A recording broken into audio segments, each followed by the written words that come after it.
Good morning, Knicks Nation. Today is Tuesday. It is the 14th day of March, 2023. I hope you're all safe and healthy today. I hope that you and your family are safe and healthy and that the needs of you and your family in terms of food, shelter, clothing, as well as health are being met today. Blessings upon those that work in the healthcare field, along with the first responders who every day are trying to save lives. Blessings upon those who make deliveries for us and pick up garbage for us to keep streets and sidewalks clean and disease free, as well as deliver food and water and mail for our convenience. Double blessings on the men and women that are out here trying to help rescue, deliver, and recover the teenagers and the children that are the victims of child molestation and pedophilia. Just yesterday, a girl, 13 years old, was found in a small cabin. It wasn't even a cabin, really. It was a shed that was turned into a home in North Carolina. What is so significant about that? The girl was missing 24 hours before from Dallas, Texas. She had met a man on the internet, a young-looking man. Remember, she's 13. Met him in Dallas. The man raped her, drugged her and raped her, and then they transported her to North Carolina, had her in a shed. Somehow a neighbor found out and they got the girl free. She's now being treated at the hospital. She's back with her family in Dallas, but this type of thing goes on multiple times every day. Blessings upon the people that are trying to stop it, trying to prosecute pervs like that man, Camacho is his last name, that did this heinous act. Double blessings on the people that are trying to save children from prostitution and child prostitution, from pornography and child pornography, from human trafficking and sex slavery, and double curses on the perpetrators, double curses on the profiteers, double curses on the perverts that create this industry.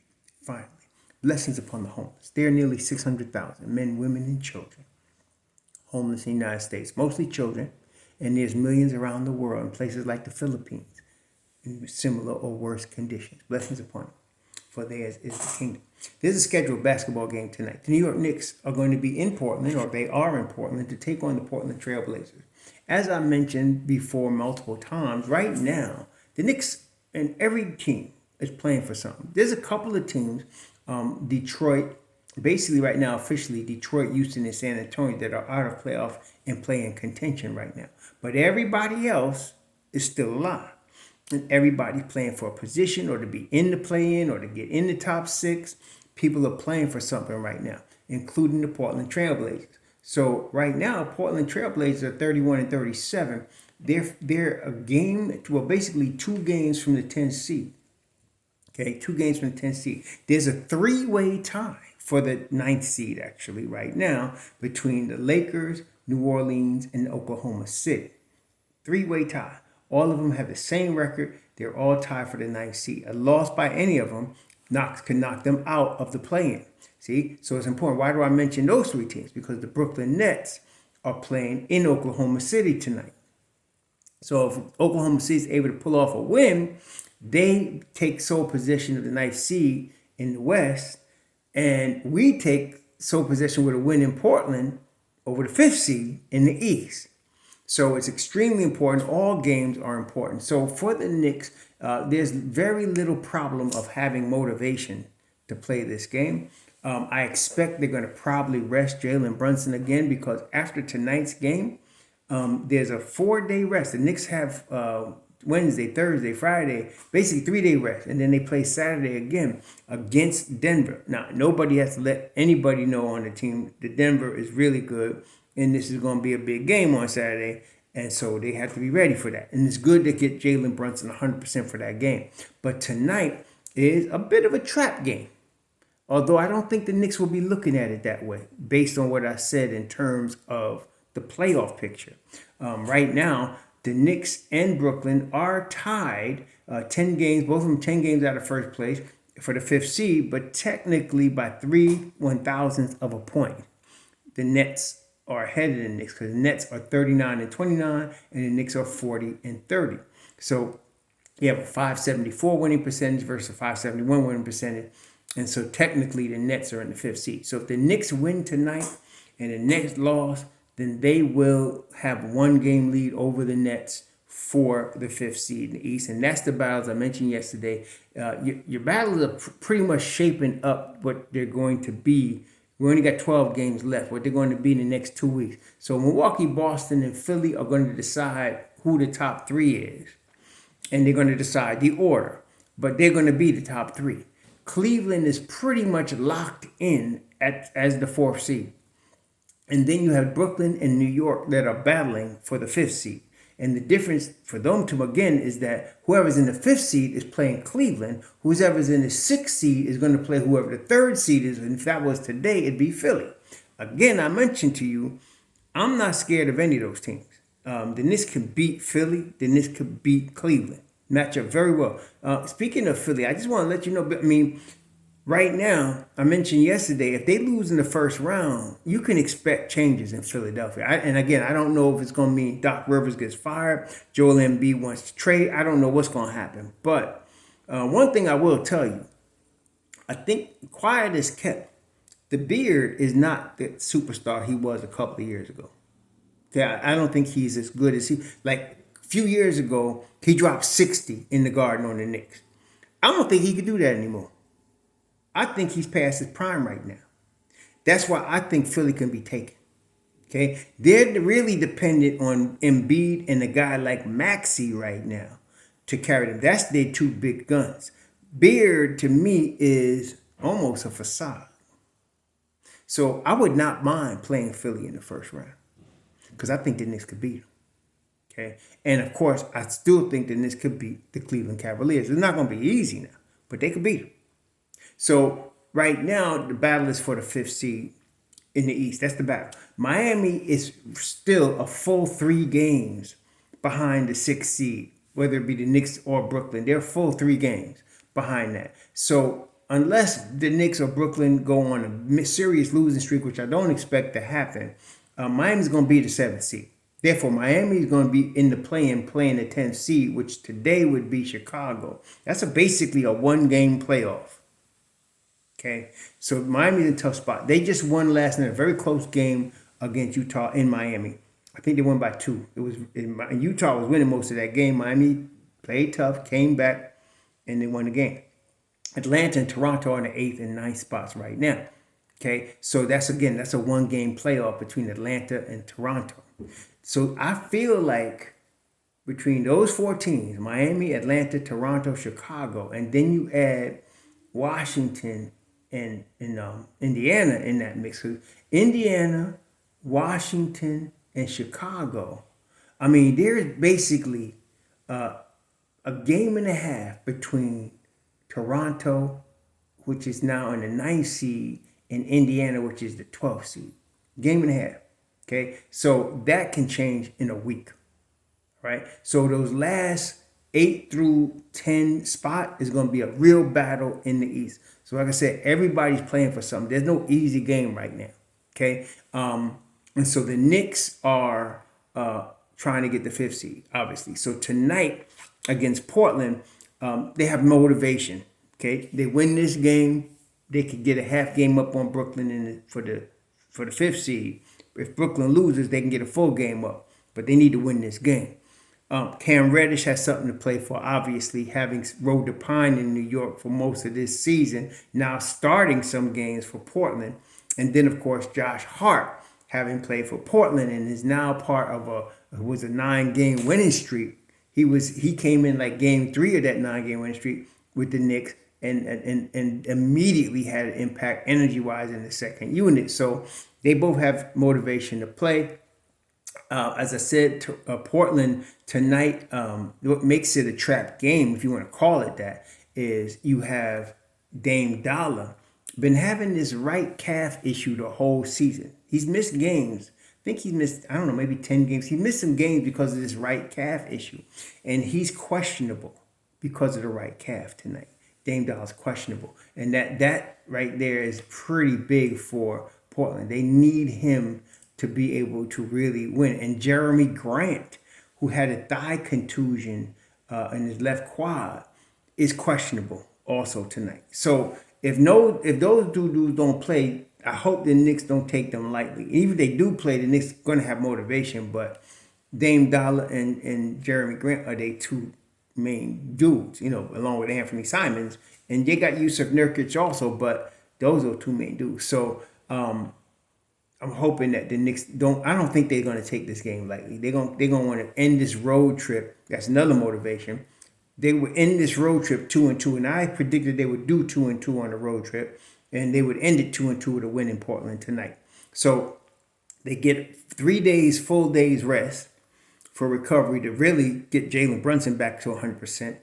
They get 2-2 split on the road, which anybody would take. If you can go 500 on the road, anybody would take that. Right now, the Knicks are 21-14 on the road this year. So I'm expecting that to continue tonight. Julius Randle, he got pretty, he was in LA. The first game against the Clippers, tripped out, got back under control most of it, against the Lakers. And so that helped him playing against AD. He seems to always get up for AD. So he got up, played good against the Lakers. So now, hopefully, you can use this game to continue to get right mentally. Okay. Then, of course, if Brunson sits, which I anticipate, I'm 90% sure he's going to sit tonight. He should. If he sits tonight, expect Deuce McBride again. Deuce McBride, I know people, there's some in Knick Nation still don't get the memo. This cat can play. And he's just behind two dudes that are really more ready than him right now, in Josh Hart and, of course, Jalen Brunson. So, but if you give him 15 minutes, he's going to give you positive, a plus in the plus minus for the bench. That's going to be huge. And he showed out with some shooting. To me, he's key. You know what you're going to get from Josh Hart. You know what you're going to get from Obi Toppin, especially if Obi Toppin plays more than 12 minutes. If he gets 15 or plus minutes, you know what you're going to get from Isaiah Hartenstein, who didn't even score a point the last game, but was plus 19. Very big on the bench. And if you can get Deuce McBride in there 15 minutes or more, and I think Tom does that, he did that the last time, you got a really good bench unit production. And that's going to be key for the Knicks. Not just now, but going into the playoff. The bench production is going to be key. And I'm very excited about the bench because even when Brunson comes back and you remove Deuce from the rotation, you got Emmanuel quickly in that bench unit. And I think that's a real plus come playoff time. Real plus. See? So I'm very confident that with Deuce in there too, especially if he gets 15 minutes or more, we're going to be pretty good today. So that's very important. For the Knicks defensively and then rebounding. Those are the two Tom Thibodeau hallmarks. Offensively, I feel like they'll take care of themselves most of the time. Like, for example, you notice offensively with the Knicks, as I mentioned before, Tom Thibodeau's running this thing like this. Julius Randle is an isolation player. That's his strength. Some players play good like that. He's an isolation player. Like Carmelo Anthony. Carmelo Anthony was elite, Hall of Fame isolation player in his prime. Jalen Brunson's an isolation player. So what you see when you get those two guys on the floor together is Thibodeau's running this offense to create mismatches.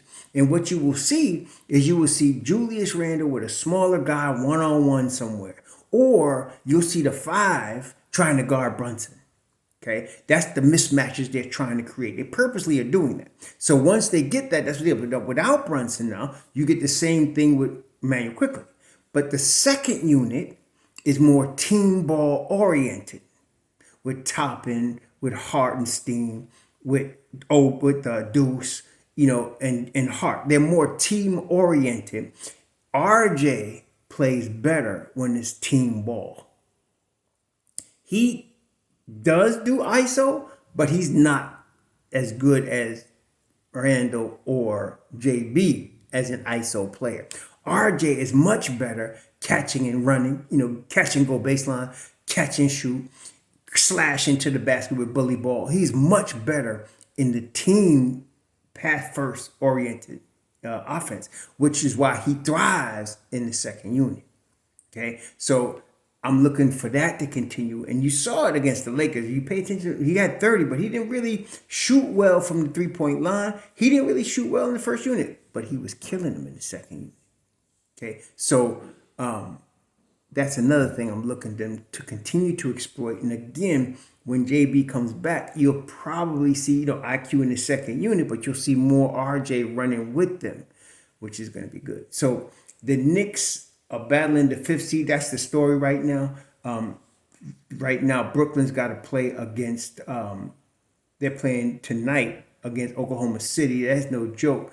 They're playing in Oklahoma City against Oklahoma City. Brooklyn has been really playing well recently, but then Brooklyn has, let's see, they have Sacramento on Thursday, and then Denver, both in Brooklyn, on Sunday, and then Cleveland. So here, Brooklyn's got OKC, Sacramento, Denver, Cleveland twice in Cleveland.